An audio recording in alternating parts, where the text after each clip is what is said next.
So I just thought of something. In the middle of my lift, you know, I was doing just trying to get some pictures with a really nice chest pump and back pump and all that. And I was flexing in the mirror, right? And I was thinking to myself, man, it's always fun when you're doing things that you used to do as a kid, right? Like things that make you just feel like a kid again.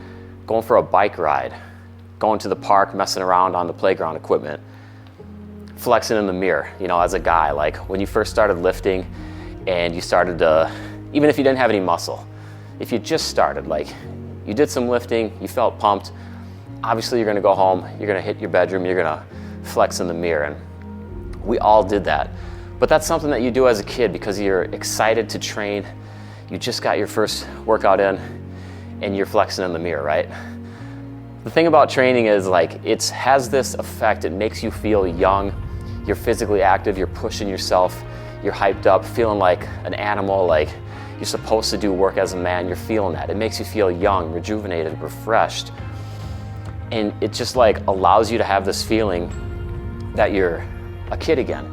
And when I was flexing in the mirror, once I was done, I went and hit another set of incline dumbbell press, and I was just like, man, I feel so fucking good.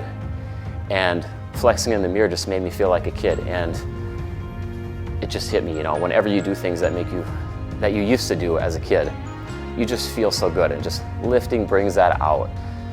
If you're not lifting, and for some reason you're watching this video, I don't know why you would be, but maybe you are. If you don't lift, and you're like a 30-year-old guy, 40-year-old guy, you gotta start lifting. Like you have to do it. It brings so much joy, rejuvenation, and positivity to your life. So I just finished up my day's worth of appointments, had my local clients over. One of my guys, man, he's like 45, 46. He's really been killing it over the last few months. I've put him on the GST size program over the last couple months.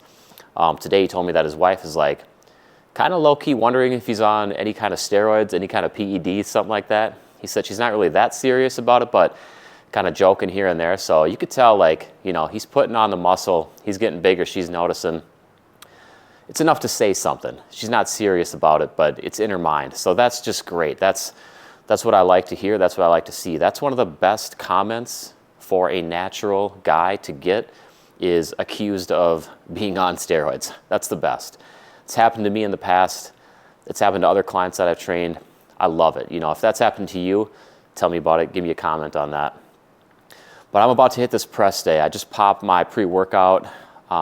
Actually just ordered a new pre-workout that I haven't had in a while. It's Optimum Nutrition's Gold Standard Pre. I really like that one. It's got beta-alanine, creatine. It's got a nice amount of caffeine, 175 milligrams. That's not too heavy. I don't really like the 300 milligram, 400 milligram burst. It's not for me. You know, I don't think it's for anybody, but it's certainly not for me. I like to get my energy from caffeine and music and just internal hype for the gym, just love for the game, a passion for the iron. That's really what it's all about. So press day, 60%, actually 70% one rep max coming up today, 6 to 10 AMRAP on the core lift. And then the 20 rep Pumpville continues. Yeah, like I said, I'm gonna be taking a trip to Pumpville today because those 20 rep sets, man, they get you going. They build up the blood, they build up the burn. But let me remind you, you know, it's a good opportunity to practice your form, to perfect your mind-muscle connection. You got 20 chances per set, and that's a lot of chances, a lot of opportunities to improve and use the high rep range to your advantage for more than just a burn, more than just a pump. I'm gonna get into it. I'm not sure what exercise I'm gonna detail out today during this workout, but there's a bunch of pressing, there's some pulling, there's some arm isolation, some shoulder isolation. Let me get into it, and I'll check back with you, you know, in a couple seconds here when I start dropping tips on my chosen exercise. Thanks for being here. I appreciate it. It's GST size press day time, and I'm ready for it. Okay, so tip number one for this 75-degree close grip dumbbell press. This is a front delt blaster. And tip number one is that when you come down, literally set the inside of the dumbbell on your front delt. This is a great reminder of what you're working. So every time you come down, the dumbbell reminds you of the muscle group that you're hitting, and you can focus on that super hard on the way back up. Improve that mind-muscle connection through the actual touching of the muscle. A lot of trainers will do this for their clients. You know, they'll touch the muscle that the client's supposed to be thinking about. You can do this with this exercise. Let the dumbbell be your trainer, touch your muscle with it, and then think about it contracting as you do the lift. Okay, I'm gonna get into my next set. I'm losing my pump here, and then I'll be back for tip number 2. Tip number 2 is gonna be focused on the proper position of your upper body when you're doing this exercise.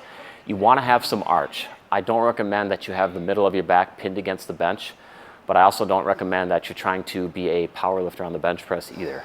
Have a slight arch. Upper back is obviously against the bench. Your butt is pinned back in the crease of the bench between the back pad and the butt pad, and you want to use your legs to hold you back in that position. Now, when you're going through the set and the reps start to get harder, your brain likes to tell your body to position itself to most efficiently be able to do a lift. In this case, that would be more arch, because that actually decreases the angle that you're pressing from. It's going to involve your chest more, and the chest is a bigger muscle group. Your brain would love to be able to use your chest for these overhead presses. But you gotta be stronger than your brain. You have to be in control here. Try not to increase the degree of arch as the weight gets tougher. Keep the focus on the front delts by maintaining your degree of arch from start to finish. All right, so we talked about the back arch. We talked about improving the mind-muscle connection with the dumbbell touchdown on the front delt. One more tip for you here, the third tip. It's about hand position, wrist rotation. The thing that you want to do is you want to try your hardest to keep your wrists or your palms facing each other. And the reason for this is because it really helps you keep your elbows in. And when you get tired, when things get challenging, again, your brain, your nervous system is going to want to flare those elbows out, because that's going to recruit the medial delts as well. And that's just another muscle group that it can put to work to help you do the lift. But if you try to focus on keeping your palms facing each other, keeping your elbows in, you're just going to be doing the close grip overhead dumbbell press better. And that's what these tips are all about, trying to make you do things better, do things right. So third and final tip, when you're doing your overhead dumbbell presses with the close grip variation, keep the wrists and the palms facing each other.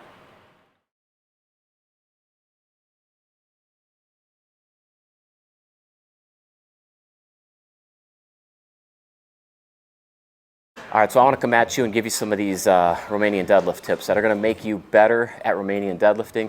They're going to make you better at hip hinging in general. They're going to make you better at activating your hamstrings and your glutes during hip hinge movements. So tip number 1 is focus on how you start each rep. The thing you want to do when you start each rep of a hip hinge movement is you literally want to imagine you're pushing your butt, your hip area, backwards in space. So if there was a wall maybe like a foot behind you, you would want to try to push your hips as close to that wall as you can get them. So that's how you start each rep. You can't start the rep by pushing anything forward, especially the knees or the shoulders, because all that would do, if you were pushing your shoulders forward to start the rep, you'd essentially just be like bending over with 0 hip hinge. If you push the knees forward, you're going to be doing more of a squat, and we don't want that either. You basically want your shoulders and your knees to not really move forward in space throughout the rep. They essentially just, your knees kind of just stay still, but your shoulders just move down towards the floor, straight down and straight back up. And that's what you really want to shoot for. Starting the motion by driving the hips backwards is how you can accomplish this. And to me, that's the first step for a perfect hip hinge movement like the Romanian deadlift that I'm doing here. All right, let me hit you with another tip for these Romanian deadlifts. Now, first tip, push the hips back to start the movement. Second tip, let's focus on the degree of knee bend that you need to classify this as a Romanian deadlift versus a stiff leg deadlift, which by the way, I never recommend, or a conventional deadlift, which by the way, I heavily recommend. So the thing with Romanian deadlifts is you're allowed to have knee bend. It's not a straight leg deadlift. you can still get heavy hamstring activation and keep your back real nice and straight, real arched, real flat, and have some knee bend. Actually, you want a little bit of knee bend. So if you're watching my reps right now, what you're seeing is some knee bend, but you're seeing less knee bend than a conventional deadlift and a little more than a straight-legged or stiff-legged deadlift. And that's important. The real big thing about allowing yourself some knee bend is that it really allows you to keep your back that much straighter, particularly your lower back. It's easier to keep your lower back straighter if your hamstrings aren't stretched to their max. And if your legs are straight, you're really going to stretch those hamstrings to their max, but you're also going to really find that your lower back is rounding more. This would be the case in a stiff leg deadlift. I would argue that a stiff leg deadlift, yes, it's about hamstrings. Yes, there's some glutes involved, but you really get a lot of lower back rounding and spinal erector contracting. So you're actually working the lower back as well. I would classify it as a partial lower back activating exercise, where the Romanian deadlift and conventional deadlift, you're seeing a static contraction of those spinal erectors. You're keeping your lower back locked into an arched or a flat position, keeping your spine nice and safe, as your hips, your glutes, your hamstrings actually pull your upper body up into the straight up and down position or the standing position. So allow yourself a little bit of knee bend. Don't make your knees bend so much that you lose hamstring stretch at the bottom of each rep, but also don't keep them as straight as a stiff leg deadlift. All right, let me hit you with one more tip. Tip number 3. If you're still with me, this one's really going to help you out. It's going to make you maximize your Romanian deadlifts. It's going to make you maximize that glute and hamstring activation during each rep. So I've talked about how to lower the weight, shoot the hips back. I've talked about the ideal degree of knee bend, not too much, not straight-legged. Now let's talk about getting off the ground. So you lower the weight, you get it to the ground, and then of course you got to lift it back up. Now instinctually, especially as a beginner or an outsider looking in, someone might say, well, they're using their back to lift that weight up, obviously. You're really not using your back. You shouldn't feel a lower back pump when you're done with Romanian deadlifts. What you should feel a pump in is your glutes and then your hamstrings as well. Because what we're doing here, we're hip hinging. So your hamstrings are acting like a pulley that are, those pulleys are flexing, they're shortening on the lift portion, the positive portion of each rep, and it's pulling your upper body into the upright standing position. As that is happening, your glutes also fire forward. They squeeze, they flex, they push your hips forward. And when your hips push forward from the bottom position, your upper body shoots up into that straight up and down position. If your upper body is like this and your hips push it forward, it pushes up like this. That's kind of tricky to do. Like this, and then back down. That is how your glutes work during the Romanian deadlift, and that's why it's a glute exercise. The hamstrings, they really activate at the bottom half of the positive portion of each lift. But the glutes, once you're about halfway up, I recommend 100% shifting your mind-muscle connection to your glutes, driving them forward and letting them shoot your hips forward and your body to the upright position. And you can see, if you do those things and you think about those muscle groups, you're actually not thinking about your back. Your back is statically flexed. Just lock it in position, focus on the hamstrings and the glutes. And guys, these 3 tips, I promise you they're gonna maximize the benefits and the mind-muscle connection, the proper muscle activation of your Romanian deadlifts every time you do them in the gym.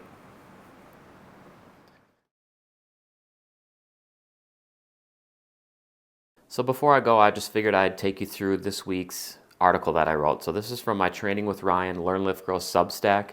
This is something that you can check out if you want to read my articles. I've been putting articles together for almost the last year and at a rate of 1 per week. So there's quite a few articles on there for you. We're going to take a look at big brain sets. Now, I asked my followers and friends, seconds before you start your set, what are you thinking about? And this article really outlines what they thought and key thoughts for maximum weightlifting effectiveness. So there was 4 main points here, along with some other funny ones from the jokesters too. So number 1, knowing which muscles are being targeted. This is obviously very important, so I do go in depth on this one. Number 2, concentrating on the mind-muscle connection. What I do here, I just kind of talk about my definition of the mind-muscle connection and why it's important. Number 3, reviewing form cues. Clearly, it's important to be thinking about proper form right before an exercise, but also during as well. And then number 4, doing better than last time, where I just go into a little bit on progressive overload, why that's helpful, why that matters for making the gains that you're trying to make. Yeah, so that's a summary of the article. Obviously, I would love for you to go back, check it out. So it's on trainingwithryan.substack.com. If you subscribe, I appreciate it. I thank you very much. Other than that, this is the end of this vlog, and big thanks for watching. If you have any comments or questions, you know you can just ask. I'll talk to you later.